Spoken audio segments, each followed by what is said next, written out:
Good morning students. Next topic देखिए क्या है, order of convergence of Newton Raphson method. Last lecture में हमने न्यूटन रैप्सन मेथड पढ़ा था, अब हम उसका क्या निकालेंगे, ऑर्डर ऑफ कन्वर्जेंस निकालेंगे। ठीक है, तो उसके लिए हम क्या करेंगे, हम एक इक्वेशन लेंगे F of X equal to 0। ये हमारे पास गिवन इक्वेशन है जिसका हम रूट निकालते हैं न्यूटन रैप्सन मेथड से। तो उसका रूट हमने यहाँ पर क्या मान लिया, अल्फ़ा मान लिया। ठीक है, अल्फ़ा यहाँ पर क्या है, एक्चुअल रूट है इसका। ई आई स्मॉल क्वांटिटी है जिससे एक्स आई डिफर कर रहा है अल्फ़ा से। ठीक है, यानी कि ई आई यहाँ पर क्या है, एरर है, क्योंकि अल्फ़ा तो एग्जैक्ट रूट है, एक्स आई अप्रोक्सीमेटेड रूट है। तो इनका जो डिफरेंस होगा वो क्या है, ये ई आई एरर है जो कि बहुत ही स्मॉल क्वांटिटी है। तो एक्स आई माइनस अल्फ़ा किसके इक्वल आ जाएगा, ई आई के। और अगर हमें ई आई प्लस 1 लिखना है तो आई को आई प्लस 1 से इसी में रिप्लेस कर देंगे। तो x i plus 1 minus alpha किसके इक्वल आ जाएगा, ई आई प्लस 1 के। ठीक है, अब इन वैल्यूज़ जो वैल्यू है एक्स आई और एक्स आई प्लस 1 की, इनकी वैल्यूज़ को पुट करेंगे किसमें, न्यूटन रैप्सन आइटरेटिव फार्मूला में। ठीक है, तो हमारे पास फार्मूला क्या आया था, Newton Raphson formula x i plus 1 equal to x i minus f of x i divided by f dash x i. तो हम क्या करेंगे, एक्स आई और एक्स आई प्लस 1 की वैल्यू यहाँ से निकाल के इस फॉर्मूले में पुट कर देंगे। एक्स आई की वैल्यू क्या निकलेगी, अल्फ़ा प्लस ई आई, और एक्स आई प्लस 1 की वैल्यू क्या निकलेगी, alpha plus e i plus 1। तो यहाँ पर एक्स आई प्लस 1 की वैल्यू हमने पुट कर दी, alpha plus e i plus 1 x आई की पुट कर दी, और ऐसे ही यहाँ पर भी पुट कर दी वैल्यूज़। अल्फ़ा से अल्फ़ा क्या हो जाएगा, कैंसिल। तो ई आई प्लस 1 किसके इक्वल आ गया, e i minus f of alpha plus e i by f dash alpha plus e i. अब ये जो दो वैल्यूज़ है f of alpha plus e i और f dash alpha plus e i, इनको हम किससे एक्सपेंड करेंगे, टेलर्स थ्योरम से एक्सपेंड करेंगे। ठीक है, टेलर्स थ्योरम मैं आपको बता चुकी हूँ। F of x plus h कैसे खुलते थे, f of x plus h f dash x plus s square by 2 factorial f double dash इसी तरीके से। तो यहाँ पर f of alpha plus e i कैसे खुलेगा, f of alpha plus e i f dash alpha plus e i square by 2 factorial f double dash alpha plus up to सोन।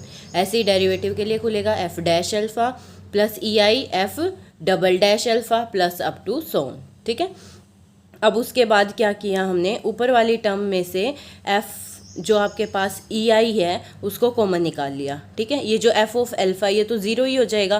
क्यों हो जाएगा, क्योंकि alpha F of X equal to 0 इस equation का क्या था, रूट था तो उसको क्या करेगा, सेटिस्फाई करेगा। तो एफ ऑफ अल्फ़ा तो क्या आ जाएगा, 0। ठीक है, ये टर्म तो हट जाएगी, बाकी हर एक टर्म में से ई आई कॉमन निकाल लिया। तो जब ई आई कॉमन निकालेंगे तो क्या आएगा, यहाँ से f dash alpha plus e i by 2 factorial f double dash alpha plus up to so on. ठीक है, बाकी टर्म को एज इट इज़ रखा। अब उसके बाद हमने फिर क्या किया, एफ डबल डैश अल्फ़ा तक की टर्म रखी हमने दोनों में ही, और आगे की टर्म्स को हमने नेगलेक्ट कर दिया। क्यों कर दिया, क्योंकि आगे की जो टर्म्स आएंगी हायर ऑर्डर डेरिवेटिव्स की, उसके साथ ई आई की हायर पावर्स आएंगी। ठीक है, जैसे यहाँ पर ई आई है, अगली टर्म में ई आई स्क्वायर बनेगा, फिर ई आई क्यूब बनेगा, इस तरीके से आएगा। और ई आई एरर क्या होता है, बहुत ही स्मॉल क्वांटिटी हम लेकर चलते हैं। ई आई अगर बहुत स्मॉल है तो फिर से उसके हायर ऑर्डर टर्म्स और स्मॉल आएंगी, तो उनको हमने क्या कर दिया, नेगलेक्ट कर दिया। तो सिर्फ हमने ई आई तक की टर्म्स को कंसीडर किया है, स्क्वायर और हायर टर्म्स को नेगलेक्ट कर दिया। ठीक है, उसके बाद फिर क्या किया, इसका एलसीएम लेके इसको सिंप्लीफाई किया है। ठीक है, टेकिंग एलसीएम, उससे क्या होगा, एक टर्म आपके पास कैंसिल हो जाएगी, आपके पास एक ही टर्म बचेगी ऊपर, e i square by f double dash alpha upon denominator as it is. ठीक है, ई आई स्क्वायर बाई 2 को अलग रखा और इस टर्म को हमने अलग किया, F double dash alpha by f dash alpha plus e i f double dash alpha. नीचे वाली टर्म में से हमने क्या किया, एफ डैश अल्फ़ा को कॉमन निकाल दिया। ठीक है, ऊपर तो एज इट इज़ है, नीचे इस ब्रैकेट वाली टर्म में से एफ डैश अल्फ़ा निकाला तो इसकी जगह क्या बचेगा, 1 plus e i f double dash alpha by f dash alpha. ठीक है, अब उसके बाद क्या किया, e i square f double dash alpha by 2 f dash alpha, ये तो एज इट इज़ रखा। इसको डिनोमिनेटर से ऊपर लेके जाएंगे तो क्या हो जाएगी, पावर -1। ठीक है, अब उसके बाद क्या करेंगे, इस पावर को खोल लेंगे। जब इस पावर को खोल लेंगे तो आपके पास क्या आएगा, 1 माइनस ये टर्म में आएगी, प्लस आगे की टर्म्स भी आएंगी, उनको हमने छोड़ दिया क्योंकि फिर से आपके पास ई आई की वो हायर पावर्स आएंगी। अच्छा, हमने यहाँ पर फिर क्या किया, 1 के साथ ये टर्म जो मल्टीप्लाई होगी ये तो एज इट इज़ रख दी। जब सेकेंड टर्म आएगी minus E I into this term, वो हमने फिर से नेगलेक्ट कर दी क्योंकि उसमें फिर से ई आई क्यूब बन जाएगा, ई आई स्क्वायर इंटू ई आई क्या बन जाएगा, ई आई क्यूब। ठीक है, फिर से हमने उस टर्म को भी नेगलेक्ट कर दिया। तो सिर्फ जो ये 1 से मल्टीप्लाई होकर टर्म आएगी हमने इस टर्म को रखा।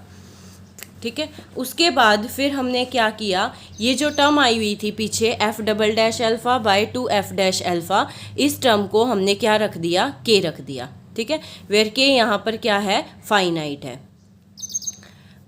अब आप जब इसकी जगह पर के पुट करेंगे तो पीछे देखिए आपके पास ये टर्म थी e i square by 2f double dash alpha by f dash alpha, और f double dash alpha by 2f dash alpha, इसको तो के ही पुट कर दिया, तो क्या बचेगा, ई आई प्लस 1 के ई आई स्क्वेयर। ठीक है, ई आई स्क्वेयर को भी डिनोमिनेटर में ले गए तो ये टर्म क्या बन गई, e i plus 1 by e i square is equal to K. और ऑर्डर ऑफ कन्वर्जेंस की डेफिनेशन में आपने पढ़ा था, जो यहाँ पर ये नंबर आता है कि पावर वहाँ पर p होती थी, यहाँ पर p की वैल्यू क्या आ गई है, 2 डेफिनेशन में। ठीक है, जिसके लिए ये वैल्यू क्या आ जाए, फाइनाइट आ जाए, तो यहाँ पर वो पावर कितनी आई है, 2। तो by definition of order of convergence इसका इंडेक्स कितना आ गया, 2। तो इसका मतलब order of convergence Newton Raphson फॉर्मूले का कितना आ गया है, 2। ठीक है, तो इसका मतलब आपके पास ऑर्डर ऑफ कन्वर्जेंस उनसे ज़्यादा या बाकी जो मेथड्स आपने पढ़े थे, तो इसका मतलब, इसका क्या मतलब है कि ऑर्डर ऑफ कन्वर्जेंस यानी कि कन्वर्ज बहुत ही फास्ट करेगा। जितना ऑर्डर ऑफ कन्वर्जेंस ज़्यादा होगा उतना ही जल्दी वो कन्वर्ज करेगा रूट को। कन्वर्ज करने का मतलब उतना ही जल्दी रूट निकलेगा। तो न्यूटन रैप्सन मेथड बहुत ही फास्ट है, इससे हमारे पास रूट बहुत जल्दी निकलता है। ठीक है, तो ऑलमोस्ट आपके पास क्या हो जाएगा, हर एक आइट्रेशन में डबल हो जाएगी उसकी जो आपके पास वैल्यू वो देगा, एक्यूरेसी डबल हो जाएगी। ठीक है, बाकी मेथड्स से।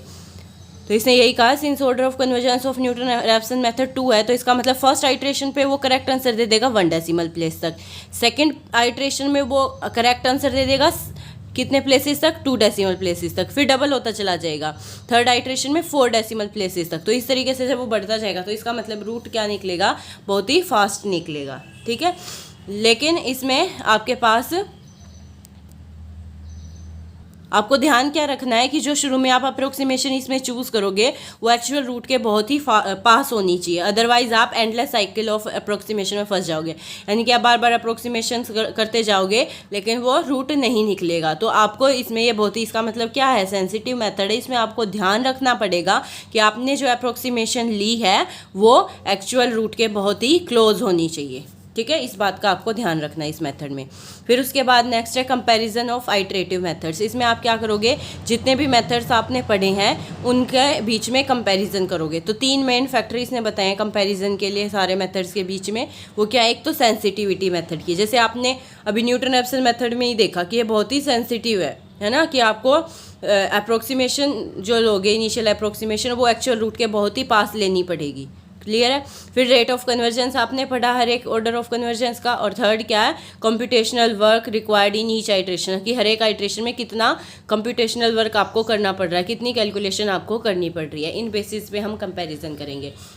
तो अगर आपके पास एग्जाम में क्वेश्चन आए कि इन सारे मेथड्स के बीच में आप कंपैरिजन कीजिए, तो आप इस तरीके से टेबल बना सकते हो। पहले आप मेथड का नाम लिखेंगे, फिर उसका फॉर्मूला लिखेंगे, फिर ऑर्डर ऑफ कन्वर्जेंस, फिर रिलायबिलिटी कि वो कितना रिलायबल है, उससे रूट निकलेगा या नहीं निकलेगा। ठीक है, तो फर्स्ट बाइसेक्शन मेथड जैसे लिखा उसका फॉर्मूला लिखोगे, उसका ऑर्डर ऑफ कन्वर्जेंस क्या है, 1। ठीक है, रिलायबिलिटी इससे क्या है कि हमेशा इस इंटरवल के बीच में रूट लिखने का ही निकलेगा। ये मेथड है थोड़ा स्लो क्योंकि इसका ऑर्डर ऑफ कन्वर्जेंस कम है, लेकिन गारंटीड है कि रूट इससे ज़रूर निकलेगा। सेकंड क्या है, रेगुलर फॉल्सी मेथड, इसका फॉर्मूला हमने लिखा, इसका ऑर्डर ऑफ कन्वर्जेंस हमने निकाला था, कितना आया था 1.618। इसमें भी रूट लाई करेगा और गारंटी है कि रूट निकलेगा ही निकलेगा। ठीक है, नेक्स्ट है Newton Raphson method. Newton Raphson method आपके पास ये था, इसका ऑर्डर ऑफ कन्वर्जेंस अभी निकाला, कितना है 2। तो इसने बताया ये मेथड बहुत ही सेंसिटिव है इनिशियल वैल्यू के लिए, और लेकिन मतलब आपको इनिशियल वैल्यू बहुत ही ध्यान से केयरफुली चूज़ करनी पड़ेगी, वो एक्चुअल रूट के पास लेनी पड़ेगी, बट कन्वर्जेंस इससे क्या है, फास्ट है। ठीक है, अच्छा इसमें श्योरिटी नहीं है, अगर आपने जो वो वैल्यू ली है इनिशियल अप्रोक्सीमेशन की वो उससे बहुत दूर ले ली एक्चुअल रूट से, तो आप एंडलेस अप्रोक्सीमेशन में फंस जाओगे, आप रूट नहीं निकाल पाओगे। ठीक है, लेकिन अगर आपने वैल्यू सही चूज़ किया है तो कन्वर्जेंस बहुत ही फास्ट हो जाएगी। नेक्स्ट हमारे पास है सीकेंट मेथड। सीकेंट मेथड का फॉर्मूला ये सेम ही होता है रेगुलर फॉल्सी मेथड का, तो इसीलिए इन दोनों का ऑर्डर ऑफ कन्वर्जेंस भी क्या रहेगा, सेम रहेगा। तो जो उसका ऑर्डर ऑफ कन्वर्जेंस है वही 1.618 इसका होगा ऑर्डर ऑफ कन्वर्जेंस, ठीक है। इसने इसमें क्या बोला है रिलायबिलिटी में, it is not necessary that the root lie in the interval. ये बात मैं आपको बता चुकी हूँ कि इसमें ज़रूरी नहीं है कि इसमें रूट लाई करेगा ही करेगा, क्योंकि हमने ये जो वैल्यूज़ इसमें ली थी वो किस तरीके से ली थी कि ज़रूरी नहीं है कि उन पर फंक्शन की वैल्यू का साइन अपोजिट हो, और हम श्योरिटी तभी दे सकते हैं जब उन पर फंक्शन की वैल्यू का साइन अपोजिट हो, तभी हम कहते हैं कि उसके बीच में एटलीस्ट एक रूट लाई करेगा। तो यहाँ पर कोई श्योरिटी नहीं है कि रूट लाई करेगा। ये मेथड वैसे बहुत एफिशिएंट है बट कोई गारंटी नहीं है कन्वर्जेंस की, ठीक है। ये हमारे पास क्या था, कन्वर्जेंस ऑफ आइट्रेट।